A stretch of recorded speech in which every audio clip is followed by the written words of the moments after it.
Good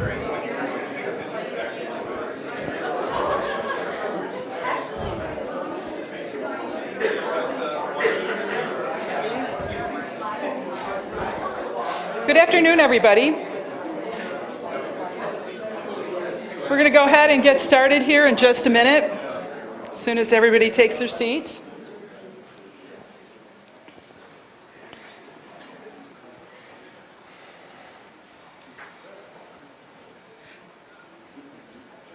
I'm Sue Gladowich. I'm Department Head of Fisheries, Wildlife, and Conservation Biology, and more importantly here today, the Chair of the BBE Department Head Search Committee. And we're delighted, so on behalf of the committee, we're delighted to have our speaker today, John Niebuhr, Dr. John Niebuhr, who's been a long-term faculty member in BBE.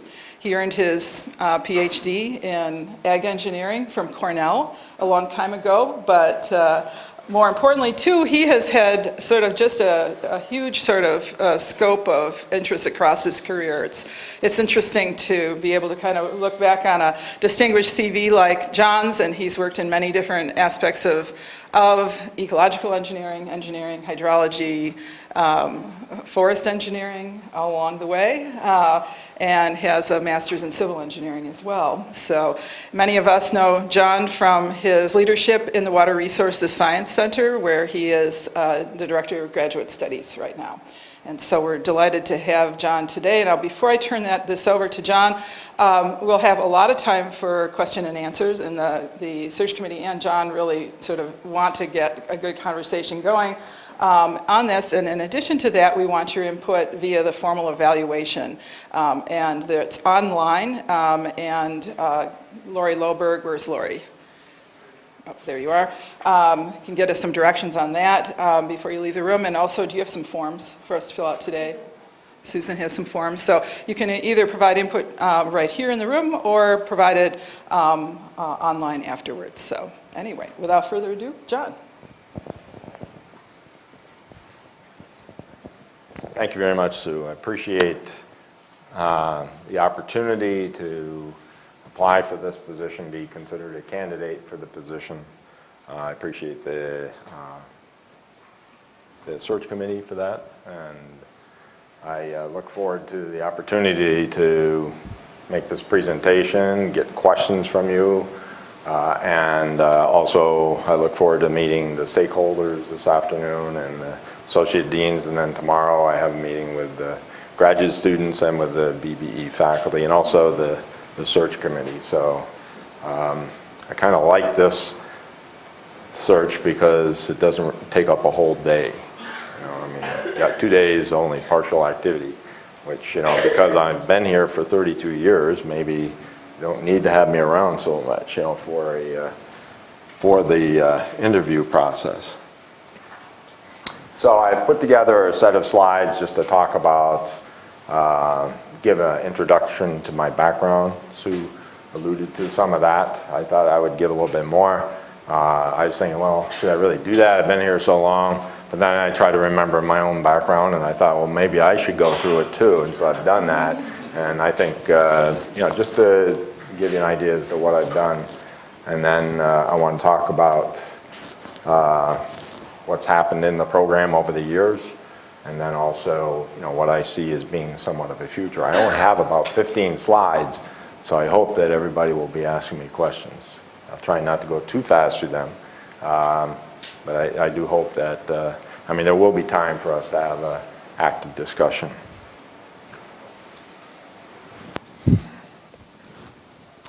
Okay, so this gives you the outline of my presentation. So my introduction will be mainly who am I? Just to refresh people's memory. Some of you haven't met me before. I see some faces in the audience. And even those that do know me probably don't know everything I've done. So, and then I want to give an overview of where we've been in the program, and then just a vision of where I think we could go. And then I was asked also to talk about, well, what's your prediction of where we'll be in 5 years? And then there'll be time for questions. So about myself, Sue's already mentioned, but I'll list these things. Got a Bachelor of Science degree in Forest Engineering at Syracuse University in 1972. Master of Science in Civil Engineering and Hydrology in 1974, and then a PhD in Agricultural Engineering at Cornell in 1979.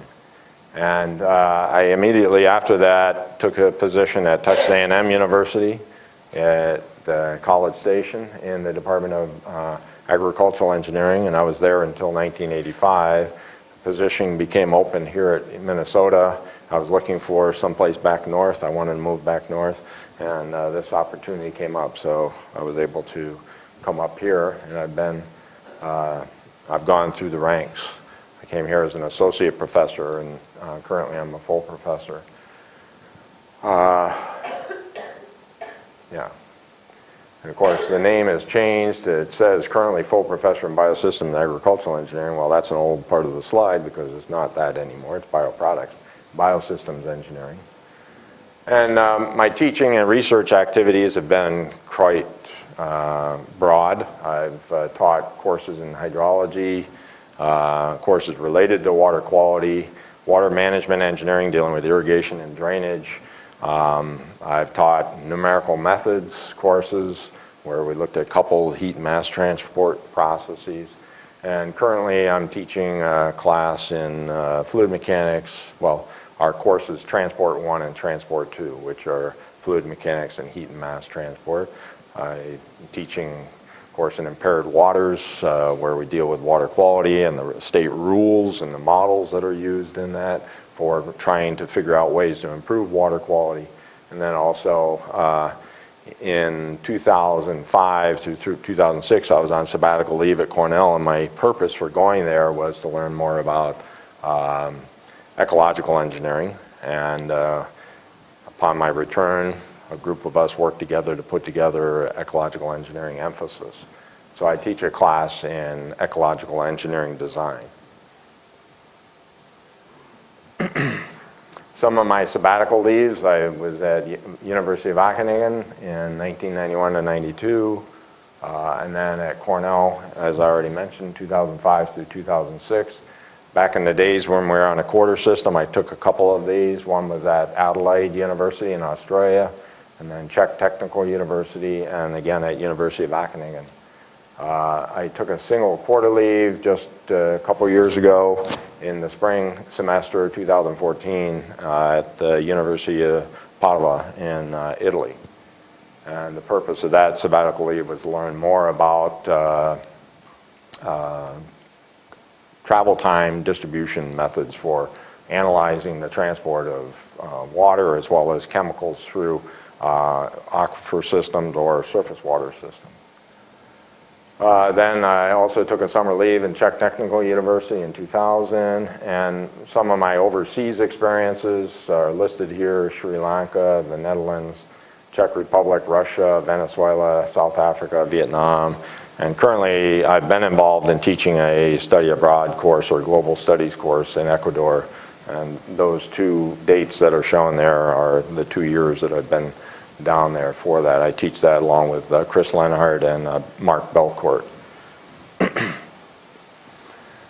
Some of my research, here are some of the highlights, I guess, the areas that I work on: preferential flow processes in soils or in groundwater, hill slope hydrology, basin scale analysis of drought flows, impact of drainage on watershed runoff, freezing, thawing processes in soils, unstable flows in unsaturated soils and so forth, evaluation of best management practices mainly for trying to solve issues with impaired waters, modeling watershed hydrology at the watershed scale, and then also water quality. And so that kind of gives you an idea. A lot of the work that I've done has been more on the modeling side. I have done experimental work. We've got field work going on at different places, and I collaborate with other faculty that actually have sites where they're doing monitoring of water quality as well as hydrology. So this is about the program, and I just want to kind of give a background on that. So where have we been? Well, the bioproducts engineering program, which was in natural resources, College, and BAE, which was in Coathese at the time. Those joined in 2006 to become the Bioproducts and Biosystems Engineering program.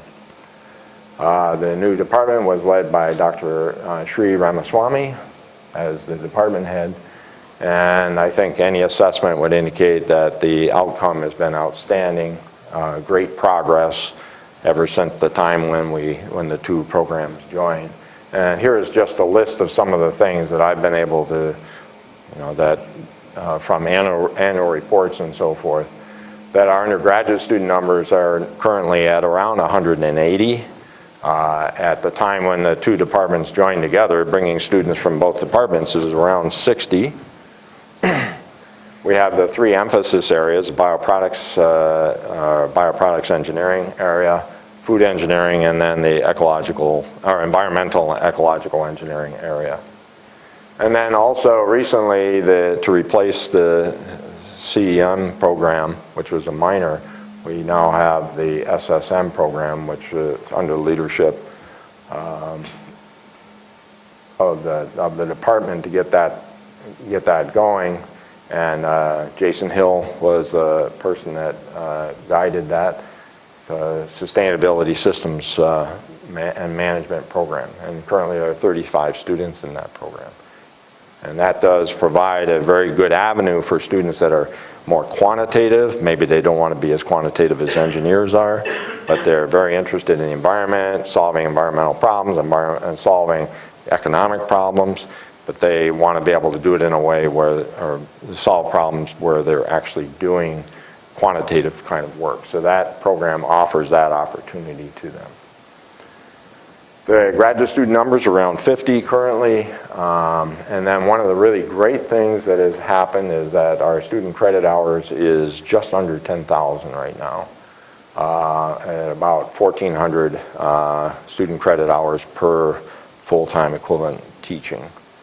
And if you compare that to what we had back before the programs joined, this is a factor of 5 or 6 times what we had at that time. And what that has offered is the opportunity for the department to get tuition funds that we can then have graduate assistants, undergraduate assistants. And throughout my career, I never had a graduate student assistant, except for when I first came here in 1985 and I taught the programming course that the department used to teach. We had 75 to 100 students in there, so they could afford to give me a graduate assistant. But up to that time, all the teaching I did in Texas, the teaching I'd done up here, you graded your own papers, you did all the assistance with the students, and it was a big job.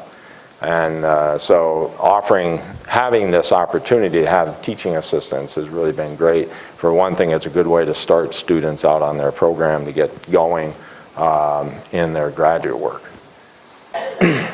Also, our funding has increased to about $11 million, and then just another note is the publication rate of faculty in the department is around a little over 3 per year, per FTE. And I'll mention just about those courses because this is a big part of why we have so many student credit hours, these online courses. So I took this from the 2016 annual report, and we can see that there are 8 courses that are listed in the upper 2 boxes.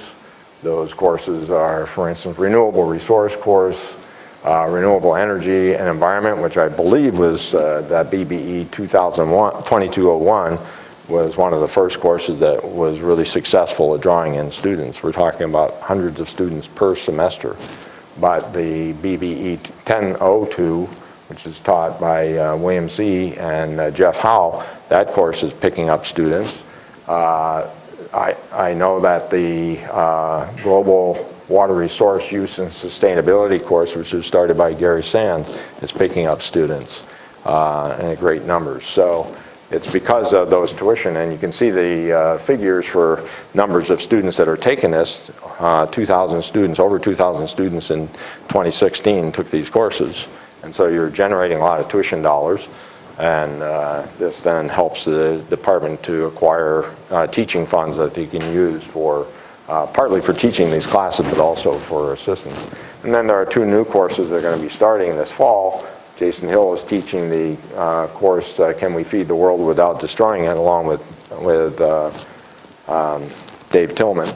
And then we have this other course on bio-inspired approaches and sustainability. I don't remember who it is that's teaching that, but that one's also taught within the department. So this is something really great for the program to have this, have these courses backing up our teaching commitments. So how has all this been achieved, and how do we keep it going? So that's partly where I'm going to talk a little bit about my A vision, which is really borrowed from, experience that we've had over the years. So one of the things is that we have excellent, these things are already established. So we have an excellent undergraduate and graduate programs in bioproducts, bioprocessing, and ecological engineering. That is established. So this is why we're able to do all that we do. The diversity that we have in the program as far as expertise makes it possible for us to offer really excellent courses, but also in our regular classrooms, but also have courses online that draw a lot of students. We do have an energetic faculty, and they have a good attitude towards students, or an excellent attitude towards students, and trying to advance students in their field, and to help them to be prepared then for positions that become available in industry as well as in government agencies. We have excellent research programs and educational programs, of course, that attract large numbers of students. And this is one area that I think, the department tries hard at, does a lot for recruiting students and trying to retain students that come into the program. And I think that the draw that we have for them is the fact that we do have these educational and research opportunities for the students. We do have faculty that is recognized for their excellence in both in quality publication as well as in the outcomes of their research.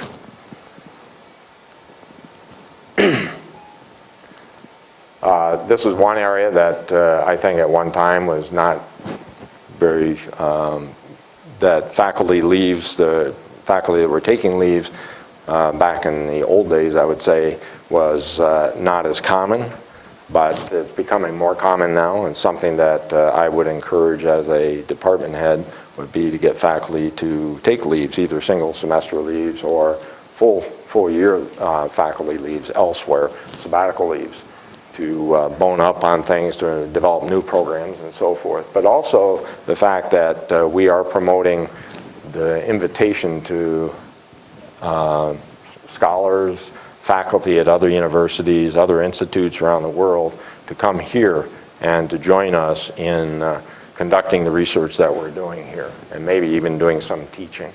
And so that has opened up great opportunities, I think, for us to shine. There's a tight collaboration between our faculty and within the department and industry and public sector. And we have an excellent advisory council that works with us to try to steer the department in the directions that we need to have it go in to provide students with the educational opportunities that are necessary for them to be desirable to those industry and public sector opportunities. We have a really strong and supportive alumni base. I've become more and more impressed with that over the years, ever since the department joined or became fused together, the two programs. And we do have a focused research program, and it does draw in a lot of grants and contracts and so forth in all areas that we work in, food engineering as well as bioproducts engineering. And I already mentioned about the amount of money that the department currently has in research funding. Don't want to forget about extension, so I want to put this up there that our outreach programs are growing. Currently we're interviewing for the extension program in animal housing, and this is an important aspect for our program to continue to do this, because we need to have that outreach to especially rural areas of the state. We hear about the divide between the urban and the rural that we have in politics and so forth like that. I think it's important for the university to show that we do care about what goes on in outstate, and sometimes that message doesn't get across. And a lot of this can be taken care of, different aspects of it can be taken care of through the activities that our outreach members take in bringing knowledge and assistance to people in the outstate areas. And this includes not just the agricultural production area, but also the environmental, ecological engineering area as well, and industry. And then finally, I want to mention, of course, that we do have an excellent faculty and staff that cares about each other, that we work together harmoniously, we do activities together, and I think that these social activities that we have are important for the unification of everybody in the department. So people do care about the welfare of each person in our departmental activities. So the vision, I think I took this from a long time ago, but this is basically the idea for the program, that you might say a definition for bioproducts and biosystems engineering. That is a center of excellence for where the principles that we teach students both at the undergraduate and graduate level, and the research that we do uses these principles, and in these different areas: physical sciences, biological sciences, engineering, and then management and economics are also brought into account. All those are brought into account in our research and our teaching activities, with the focus on serving the, I guess we'd call it the bioeconomy. So how do we produce things in the biological world that can be used for human benefit and still be able to maintain a healthy environment? So where do we go from here? Well, I don't have too much to say about this. I think the formula that we have is good. And I'm sure that whoever becomes department head, they'll hear from Shri about making sure that that formula is maintained. Or at least they'll be able to ask him for guidance on how to keep that formula going. Because it's been a success. I already mentioned about the good things that have happened in the program since 2006. So I really just need to make sure that we keep our finger on that and continue to use that. And I believe that I would like to think of this as being, you know, if I were department head, think of it as being more of a maintain and enhance. You're not going to see going off in this direction if I think that what is working now will continue to work well. But if opportunities come along in which a slightly different direction could be derived, then I think that when those opportunities arrive, good discussions within the program, we can take those opportunities and move in those directions. But mainly, I think that the direction the department is going in right now is the correct way to go. So it's more a matter of enhancing what we're doing, maybe adding on.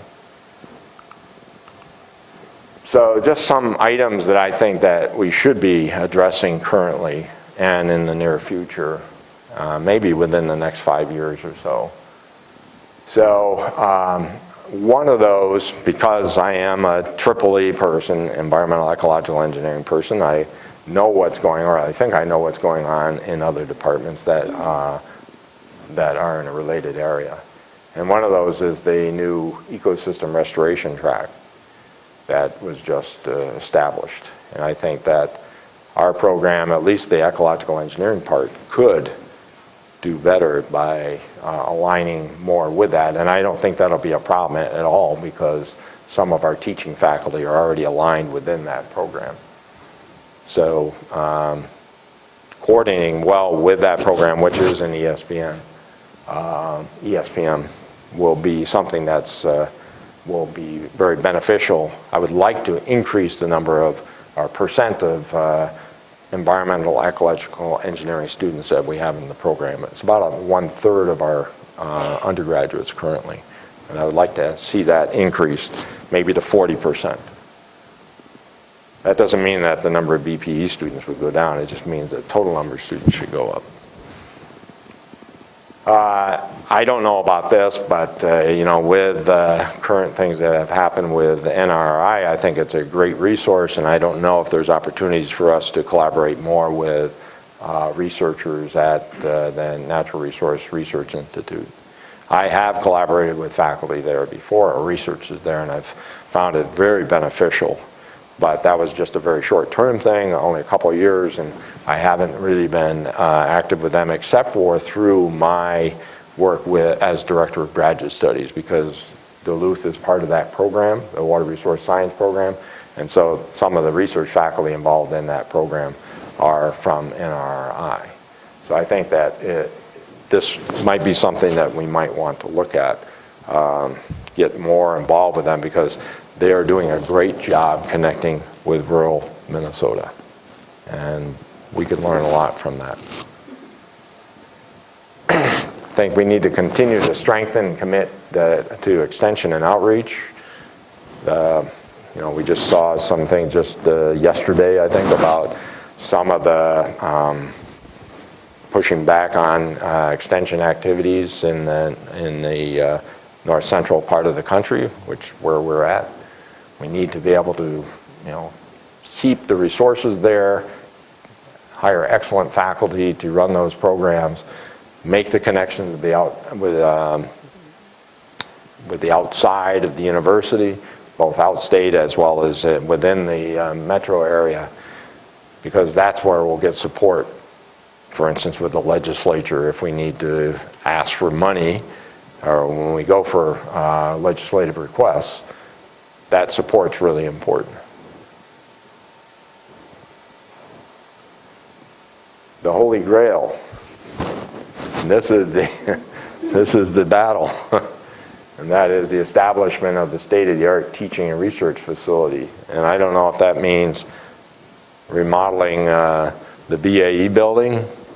People tell me don't do it. You know, people from the other campuses say this building is beautiful. Don't turn it into a bunch of small offices. I don't know what can be done, but I mean, our department has worked hard at coming up with plans for remodeling the BAE building. And we always get up here on the list of priorities, and then all of a sudden we get pushed back down like this, because somebody will come up and they'll say we need to build a new football stadium, we need a nanotechnology building, and blah, blah, blah, a new physics building, and we always end up getting pushed back down again. So we just need to find a donor that's willing to maybe give $20 million. Simple, you know? But, you know, I consider it the Holy Grail. Probably every field of science has a Holy Grail. In hydrology, we have a Holy Grail, you know, trying to discover something or solve a problem that seems to be almost insurmountable. And that's why I call it this, because it is a complex task.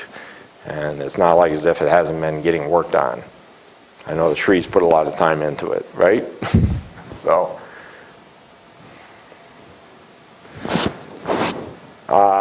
I think we need to work on our ability to connect to students in our teaching and advising efforts.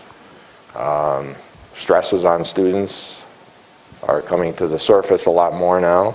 The Minnesota Daily on Monday had an article about the fact that large numbers of students at the university have stressful situations, and don't know if it's financial or, you know, personal or whatever they happen to be.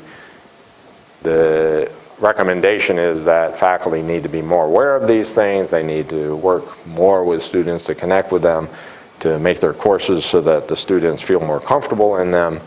They have 100 recommendations, and I don't know, they say we know faculty are not psychologists or psychiatrists, but they need to learn how to deal with these kind of situations. So that's something that I think that we need to spend more time about as a faculty working together on resolving some of these issues, because it is a real problem. And I hear it not just in our department, I hear it from around the campus, I hear it at conferences I go to, private colleges, public colleges, the same issues are happening around the country. And then we do need to assure the maintenance of our engineering faculty line, because the required engineering courses we have need to be taught by a faculty member who has an engineering background, not necessarily an engineering license. You know, a lot of our faculty, we may have a higher percent of professional engineers in among all CSE departments. But we need to have engineering faculty teach the engineering courses, and a lot of those people are like me, got white hair. And so we need to be feeding the system and developing new, bringing new faculty in that will be able to teach these courses in the future. And we don't want to wait until, tomorrow we need a new faculty member. We need to be working on this over time and being prepared for when people are going to be retiring. This would be great if we can establish an endowed chair in BBE. It's something that I think would be good for the program. And then I think we do need to continue to work on diversifying our faculty, our staff, and of course our student body, as much as we can. And I know the college has an emphasis on that by providing, at least for the students anyway, providing scholarships both for postdocs as well as for students that we want to bring in to try to make our student body more diversified.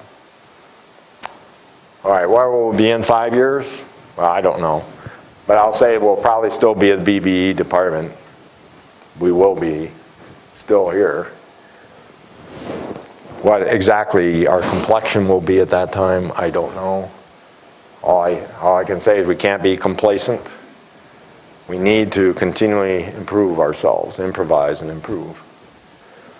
And really excellence can only be achieved that way. One of my son-in-laws is a musician in Nashville. So he goes around the country and plays. And my wife likes to play the piano, but she doesn't practice enough. And so she was just saying to my son-in-law that, or our son-in-law, about this. Well, do I got to practice? I really feel like I'm falling behind. And he said, well, if you're not improving, you are going backwards. You can't just remain a stable state here. Think, well, I've done all this stuff. Don't have to exercise anymore. Don't have to do that. That's all done. No. If you don't keep practicing and improving, then you're not improving. You actually go backwards. So that's something that we need to keep in mind. We need to continually try to improve ourselves. So what would I like? I guess I would like to see our undergraduate student numbers go up. I don't know what maximum we get. Over time, since 2005 or 2006, we've gone from 60 students, basically kind of an exponential rise, and now we've leveled off a bit at about 180 students. Can we make that rise up again? I don't know. I mean, it all depends on our ability to bring students in. We do have a good recruiting program. We need to make our message clear to students what's opportunity they have. And that's where our connection with both industry and agency people, internships that we can get, things like that we can do will help us to attract as well as to retain students. And I'd like this maybe to be 40% EEE students and 60% bioproducts engineering and bioprocessing or food engineering. Currently, I believe it's around 30-70.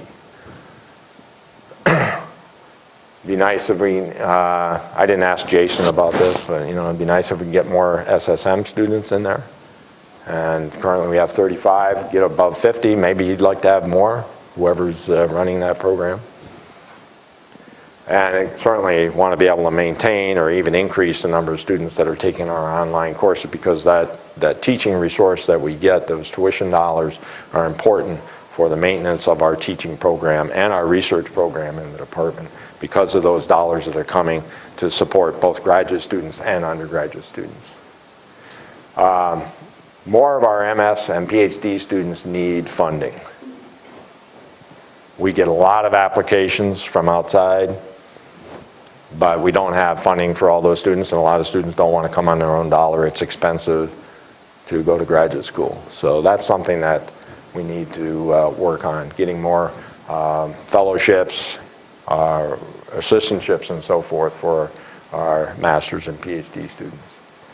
And I would like to see that we have one endowed chair in BBE by then, and then of course I'd like to be closer for us to solve the problem of the Holy Grail. Yeah, so now there's time.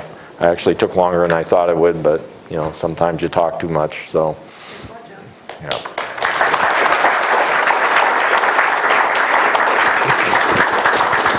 And because we're recording, we're going to use the mic for questions. Thank you, John, for explaining to us actually how much we have improved over the past 10 years. I mean, I agree with you. I'm going to walk out with a new sense of pride from this room, actually, from this point onwards. I also agree that if you are not going forwards, you're going backwards, and for that reason I bagged the cello some time ago, which I used to play a great deal. Once you start falling behind on that kind of instrument, you are dead. But we are live, as you mentioned towards the end of your presentation, this question of graduate funding and graduate fellowships, you know, which may very well be central for the future of our department. Do you have any sense as to what kinds of units, whether they be companies or foundations or individuals, one should go to in order to fund an increasing number of graduate fellowships? Well, I think that, I mean, what we could just do is just keep trying to find research assistantships, right, from contracts and grants. That's not the best way to do it. I think we need to have a mix. I mean, obviously we can't get away from that. But the trouble with research grants or contracts is that they're short-lived. And you have the grant today and you can't get the graduate student. You have the graduate student, the grant hasn't started or it's over. Maybe the grant only lasts a year and you can only support the student for some time. So we need to have some way of supporting students when the grant contract runs out. And it would even be better if we could actually bring students in and be on a fellowship the first year or a teaching assistantship. And that problem is much better than what it used to be because we have the teaching assistantship money that we didn't have before. But be able to get fellowships so we can offer those to the really bright students coming in, and then they can move off onto a grant or a contract or a teaching assistantship. So I don't know what the right mix is. I'm not sure, and your question really was about, well, who do we go to? Well, we really can't go to government agencies for that because they're not going to give you any kind of money for an endowment. We'd need to go and find some corporations that would then maybe provide some funding, and that's been done, right? And gifts from individuals that were associated with the department. We have some of those, so we do have some fellowships from those kinds of sources. I'd just like to be able to build that up. So how do we do that? And well, we talk to a lot. Well, you know, you got to talk to people. You got to try to recruit that kind of money by working with people. And that's not an area that I've done all that much in. And I mean, I can sit and I can talk with people easily enough, and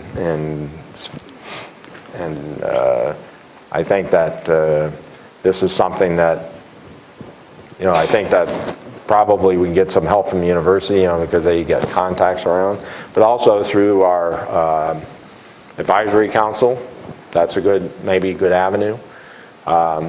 Certainly, it would be good if we could look more at foundations.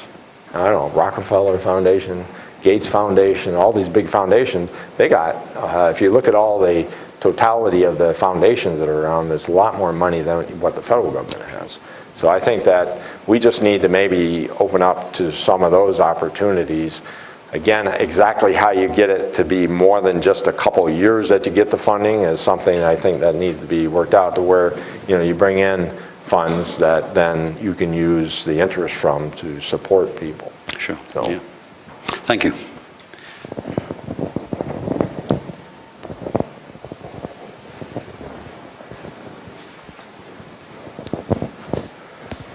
Hi, so my question is about the online courses, because I see the online courses as a great way to bring new students into BBE, to kind of give them a taste, but one worry with online courses is you don't actually get that in-person experience. You don't actually engage with students in the same way. In what ways do you think you could make sure the online courses have that engagement as well and use them as a recruiting tool? How do you see that working out? Well, if the students are, and a lot of these students, I don't know how many of the students are off camp or outside the state, because we are getting some students that are taking the classes that aren't even local. If they're local, then I think that there would be an opportunity within a course, and I'm not going to tell a professor that's teaching one of these courses how to do things, but it might be recommended that you should have a day when you bring students in, maybe not all at the same time, but where you, I mean, I can imagine having a field trip. You can't do that online, right? So you need to take people around. Now, if you have 500 students, it's a challenge to have a field trip. So perhaps you could make the opportunity, maybe not for all 500 students, but for a fraction of them, that you could make the opportunity for them to come to see something. So for instance, in the renewable energy course, Dave Schmidt would have to say something about this, whether they're already doing it, because they may already be doing some of these activities, but taking them out to Morris and doing some work with the wind turbine, some solar energy type activities. So they get some hands-on to those, or for this sustainability water resources course that Gary Sands is teaching. Anything like that, to where you can give them some hands-on experience where they would actually come in and contact with the professors, so they'd see them in person. Now, I'm not sure if this is exactly what you were talking about. I mean, otherwise, I'm not sure how else you might get them involved, other than maybe something like a field trip.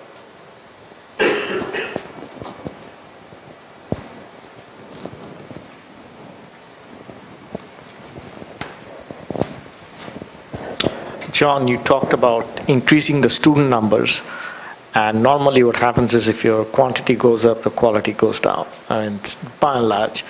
So what would your thoughts be on maintaining the quality of the program?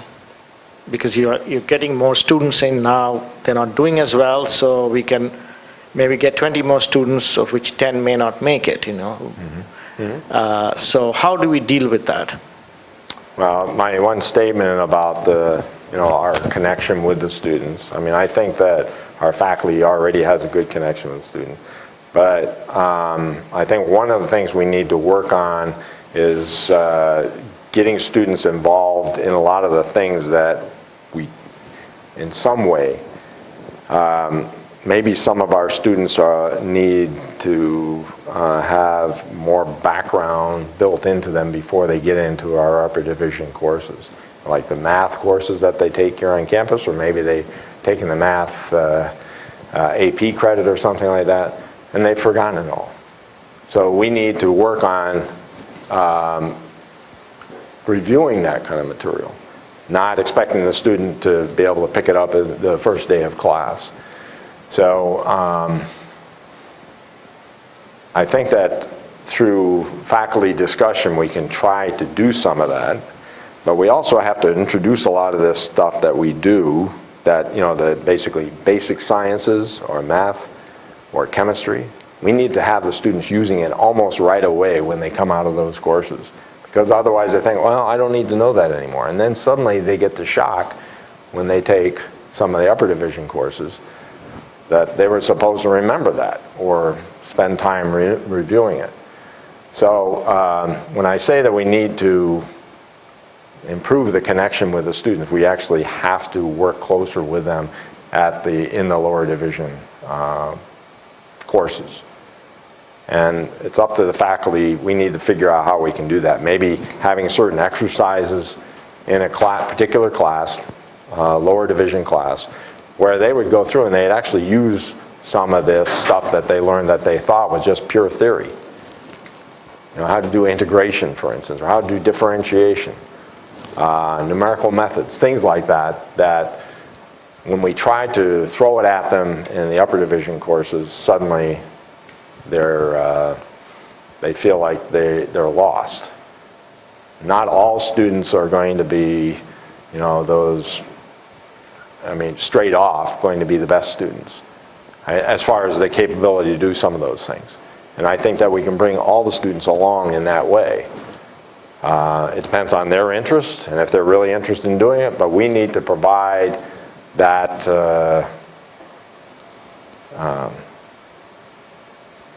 we need to provide a facility for them to get there. And not just expect, oh, you should have known this, too bad. So I don't know if that answers your question or not, but I think that the faculty needs to have a serious discussion about this, and I think we already have some discussion planned for the near future. And I would like to see us emphasize that more.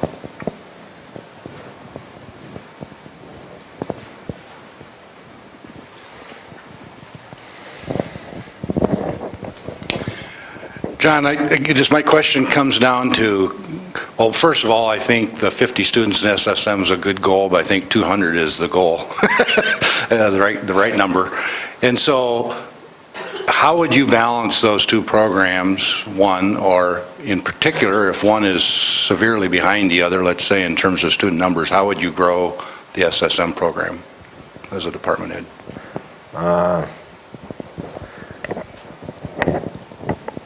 I guess I would ask Jason that question, but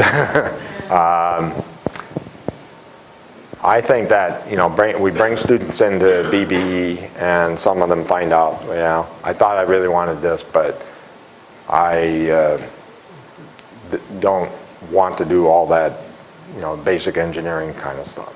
But I do like quantitative things, like life cycle analysis, some statistics and so forth like that, that they like doing that, but they don't want to go all the way to the engineering.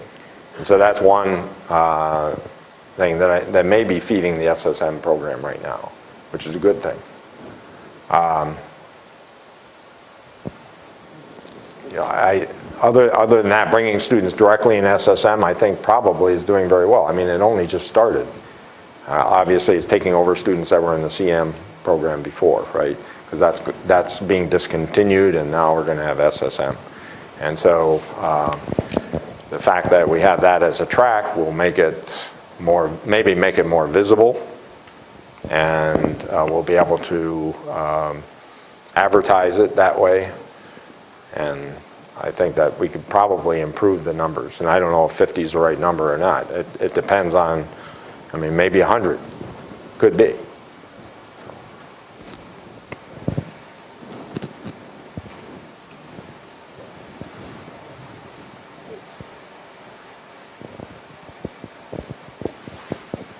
Yeah, thanks. Yeah, I'm Jeff Howe. I've talked to you on the phone, but I never talked to you in person, I don't know. There's probably a lot of Jeff Howes. I teach with William the online class. And my question is, to a certain extent it goes back to the question earlier, but as department head, I think one of the challenges for the next 5 years, and I would be with Pat, I think you're underestimating some of your forecasts a little bit. In the 50 in the SSM and I would say 2,000 in the online, because I think we'll probably be more than 2,000 this year. So that would suggest we're going to decrease over the next. That was 2,000 last year. We're adding another 200, and we're going to have another 300 this year over last year. Maybe I don't know. Sri would probably know more accurate. But I think that one of the challenges for any department head in the next 5 years is the impact of online and how you manage faculty given the demands of technology and the changes of technology in delivering online. Because you can actually do what the question she asked about how do you maintain connections with students, you can actually do it significantly better online if you use the technology and if you have the time. But having faculty that can apply that time to 300 students or to 500 students or 1,000 students is very different than having everything automated in Moodle such that you don't have it. I mean, you can make it be no time or lots of time. So I guess my question I'm coming up with is, have you thought about that? That online is really is changing the way classes are delivering significantly, and I think the way we fund online classes is going to have to change that, because funding teaching for 300 students is different than funding teaching for 30. So have you any thoughts about that, and how you would think you'd go about that? Well, it makes me scared, let me put it that Boom. way. Yeah. I've not thought about this enough. It's probably entered my mind, but I haven't really resolved in my mind how, I thought, how do you handle 500 students or 450 students like what Dave Schmidt has had to deal with, he and Rod Gardner. You have you have a team of students that help you to review things and communicate with students, answer their questions and all that. It's all done online. But I have no expertise at that. I need to ask the experts. And so people like Dave, you, other people that are teaching online courses, you're becoming are experts or becoming experts at how this should be done. And certainly I think we can probably learn from other places also that maybe have been doing this even longer than what we've been doing it. And that's where I would probably go to find some resource that would teach us how we could do that. How do you keep up with that technology? And how do you make that personal contact? I think that's something that's really probably the big challenge. I mean, do students feel, because I'm not in direct contact with the faculty or the grad student, I don't really have to work that hard. I can slip through somehow and I'll do fine. And a student has to be personally driven to learn this stuff. They're not driven just because of the grade or something like that. They can accomplish whatever they want to accomplish and get the grade that they get. We want to be able to involve the students very much in the material that we're teaching them, and the fact that there's that the distance between you and the student, I think makes it a little bit more difficult to get their commitment to the material. And you may have a different view of that, but I think that I once taught a course where there were no grades, and you know what happened. Yeah. I thought the students just want to learn but I found out if you didn't have tests and so on, it doesn't work, no matter what they told you at the beginning. So I think this is a challenge. I don't know the answer to it, but I think it's very interesting and will make for very interesting activities in the future to try to resolve it. I think we'll all learn a lot from it. So John, because I have the mic, I'm going to take an opportunity to ask a question myself, based on something similar that happened to me as department head. Let's just assume you mentioned you hope to get an endowed chair. Assume you get a call from sort of a foundation connection, and somebody is willing to fund one endowed chair at a department like BBE or 3 or 4 similar departments. In other words, this funder wants to do something in this arena somewhere in the US, and they're going to give $3 million for an endowed chair. What you need to do is basically say kind of what is it that would be the national need that would be filled that you guys are sort of well equipped to fill, and why, kind of what is that sort of endowed chair, sort of what difference could it make, why BBE, sort of what is the sort of key thing that you would shoot for as sort of the sort of focus for that endowed chair?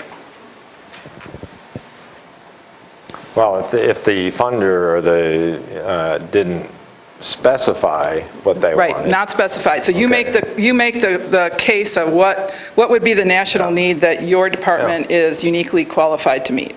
Right. Well, I think I would certainly be asking our advisory council or advisory committee about what their opinions are about what we could be doing, because I would want to try to focus that not on my personal area of interest, but on an area that's where there's maybe quite a bit of strength in the department, in the program, that this position could maybe double the output,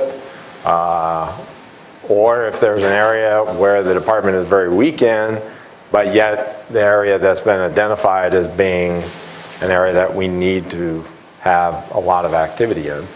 And maybe we couldn't fill the position because, well, there's not any, we don't have that faculty line available to us right now, and maybe we want to get something started. So that would be an area. So we identify what the need is, the statewide, national need, through conversations with our advisory council or panel, and our faculty would certainly have their own views of what would be a priority for us. And I think then at that point, then we could decide, okay, well, what would be the area that would help our program the most in terms of bringing in grants, funding graduate students, or having advisors for graduate students, and that sort of thing. Hi, John. While talking about the numbers in the department, you touched upon an important point of diversification. So what's your plan? About what? Diversification of the student population, and how do you want to achieve the diversity in the student population, or how do you envision it to be? How do I want to achieve it? Well, first you need to attract people from other, women and minorities, people from underrepresented groups. I think we do pretty well with our percent male and female in the program, so that's probably not a big issue. Our faculty could be more diverse, but as far as male-female ratios, but as far as our student numbers, we do very well. Bringing in people that are from other cultures or races and so on, that is another issue. And one of the difficulties is getting people from underrepresented groups interested in an area like, well, it used to be agricultural engineering. I don't want to do that. That sounds like a downturn to me, as far as profession. And it's really not, but you need to make the story so it's clear that really would be a good opportunity. So, I would probably take some lessons from the college, because they've been working pretty hard on this to try to attract graduate students. We have diversity fellowships. Oh, we don't have enough students to take them. Why not? They're there. They pay pretty well. Sometimes it's not easy to find people to take those positions, and I think a lot of it has to do with making the case for it, getting people interested, that they can see that this is really great opportunity, and this is the field that they really should want to work in. Oh, thank you.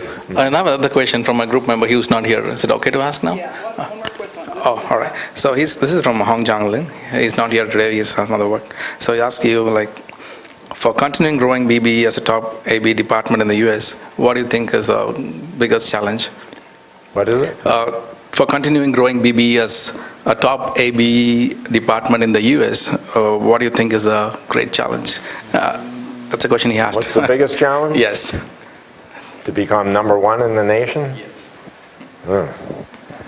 Well, who decides on whether you're #1 or not? I guess that is a big challenge by itself, because some people live on their past, past history, and they still have very good. But I think it's because, basically by having faculty that are bringing in research grants, publishing really excellent articles, having high impact factor articles, that's one way, because that's one of the measures. I don't know what all the different checkoffs that people have to make in order for us to rise, for a department to rise up.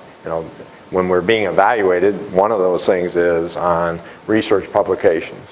Another would be, well, do we have any National Academy of Engineering or National Academy of Sciences faculty in our department. That certainly would be one item that would help to raise us up. So any of those different things that are used in the evaluation of academic program, we need to look at those. If we want to rise to the top, we need to work on getting each one of those categories included on our list. And as far as I know, we basically work very hard at getting our publications. You know, as far as some of these other categories of things that should be worked on, I'm not sure that we're making an effort there. You know, it'll happen if it happens, but we're not really, you know, focusing on those things. And maybe that's something that we should do. But right now, we're just trying to improve our program by increasing our student numbers, bringing in as much research grant funding as we can. Publications are really good, and I guess we'll see where we go from there. We are the only bioproducts and biosystems engineering department in the whole country, so we are number one. With that, let's thank John for a great session. And remember to provide your input either online or we have forms in the back, and if you fill out a form, be sure to turn it in to Susan.